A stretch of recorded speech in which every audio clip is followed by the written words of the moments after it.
Namaste, hello. I'm John Reuben Davies. I'm speaking to you from lockdown in the west of Scotland. I'm a research fellow in history here at the University of Glasgow. I'm very pleased to respond to the India Museum's online initiative, Stories of World Cultures. I'd like to talk to you about how, 1,000 years ago, the people of Scotland and the people of Bengal both used very similar ways to record the transfer of property. I'm afraid that may sound rather a dry subject, but let me explain it this way. There are perhaps three basic questions that people want an answer to when it comes to politics. Who rules us? What rights do our rulers have over us? And what rights do our rulers have over our property? I've been thinking about these questions myself while working on the charters of medieval Great Britain, documents written between the 9th and 13th centuries of the Christian era. A charter, in general terms, is a written record of the transfer of property. In the medieval West, charters were written in the Latin language, written in ink, on parchment, that is, on untanned skin from sheep, calves or goats. In the earliest charter from Scotland, issued in 1094, King Duncan gives several villages to a community of Christian monks. This is a charitable gift. The gift also comes with legal privileges and freedom from taxes. The gift is made from a religious motivation, so that it will benefit King Duncan's own eternal soul and the souls of his parents. The gift is then guaranteed by religious sanctions.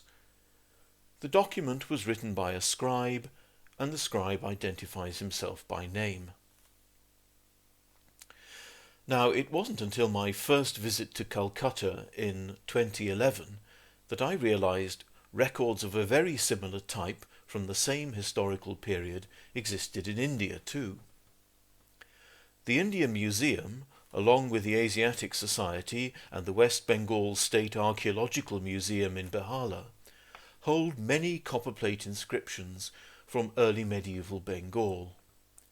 And it was on visiting these museums that I had my first encounter with such copperplates. Although the medium of record is quite different, the records from early medieval Bengal are made in the Sanskrit language and inscribed on copper, the content nevertheless has striking parallels with Scotland's Latin charters. In a similar way to the Scottish records, I found a king giving a village as a charitable gift to a man of the priestly class, or to a community of monks. The gift came with legal privileges and freedom from taxes. The motivation for gift was the eternal merit of the king and his parents.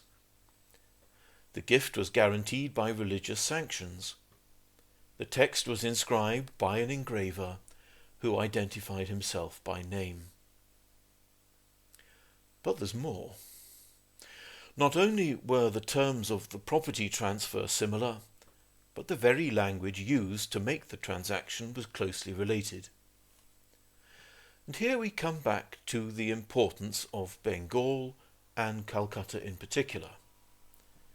The Asiatic Society in Calcutta, founded in 1784, fostered and promoted the notion of an Indo-European family of languages. The term Indo-European describes a family of related languages that are widely spoken in Europe and Western and Southern Asia. The theory about the Indo-European family of languages helps to illustrate my theme. In Sanskrit, the word for the method of giving as a gift is dhanam. In Latin, the same Indo-European root provides the noun donum, a gift, and the verb dono, I give as a gift. The concept of transferring ownership of property by giving as a gift is at the heart of the property records both from Bengal and from Scotland. And both in Bengal and Scotland, a word that has the same origin in Sanskrit and Latin was used to describe the transaction and give it legal force. So, in two early medieval societies, 6,000 miles apart, and with no known contemporary connections or influences, there had evolved an almost exactly similar way of recording the transfer of property in strikingly parallel terms and using directly related vocabulary and philosophical concepts. Genuinely close parallels exist then between records of property transfer in both contexts. In Bengal, where copperplate inscriptions are the chief source for studying the development of statehood, this type of record includes the gift of land, a boundary clause, and a panegyric genealogy of the king, all in one text. Meanwhile, in Scotland, only charters, the records of property transfer alone, are traditionally looked to in the study of statehood. We haven't really so much looked at royal genealogies or panegyric poetry for this purpose. In the copperplates of Bengal, the integral prashasti, which praises the king and his lineage, legitimizes the royal donor and guarantees a gift forever.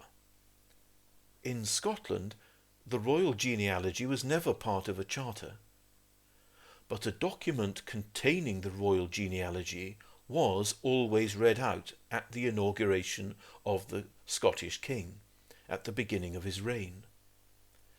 And it was the practice that no land could be given in perpetuity when there was no legitimate king sitting on the throne. So, it looks as though Scottish historians can learn from the Sanskrit sources. The genealogy read out at the inauguration of Scottish kings might have acted in a similar way to the Sanskrit prashasti, and acted as part of the guarantee of all donations of land made in perpetuity by the king or confirmed by the king.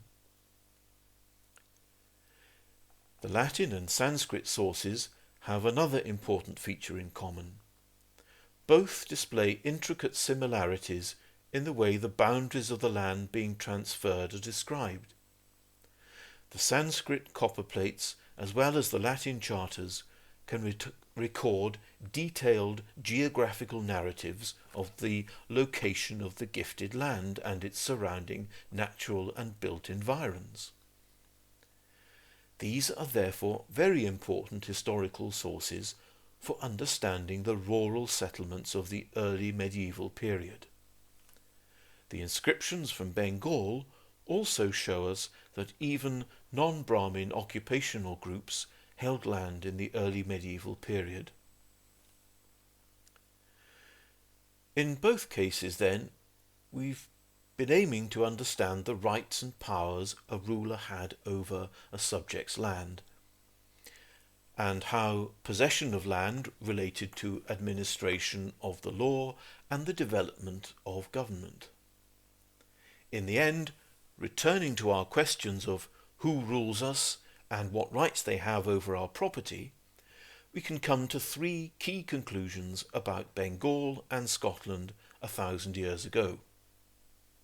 First, in both societies, property could be owned outright forever.